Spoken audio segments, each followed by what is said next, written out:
No, welcome. Let's talk about Igbo tones. Igbo language is a very tonal language.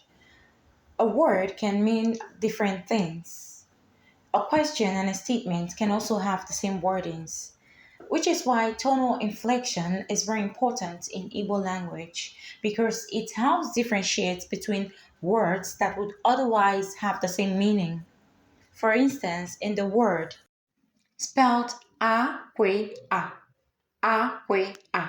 This word can have different meanings. It can mean cloth, cry, egg, bed, depending on the tone you use in pronouncing it. If you want it to mean cloth, then you say aqua. That is, you add a high tone mark to the beginning vowel and a low tone mark to the ending vowel. Then you make the sound aqua. Cry, you say aqua. That is high tone, aqua. Egg, you say aqua.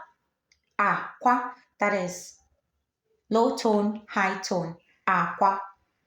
Bed, you say aqua. That is low tone, aqua. We have aqua, aqua. Let's look at this Igbo tongue twister containing these words.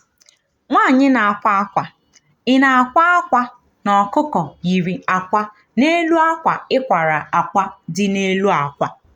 Nwaanyị na-akwa akwa. Ị na-akwa akwa na ọkụkọ yiri akwa n'elu akwa ịkwara akwa dị n'elu akwa. Try saying it faster. Nwaanyị na-akwa akwa. Ị na-akwa akwa na ọkụkọ yiri akwa n'elu akwa ịkwara akwa dị n'elu akwa. Nwaanyị na-akwa akwa. Ị na-akwa akwa na ọkụkọ yiri akwa n'elu akwa ịkwara akwa dị n'elu akwa.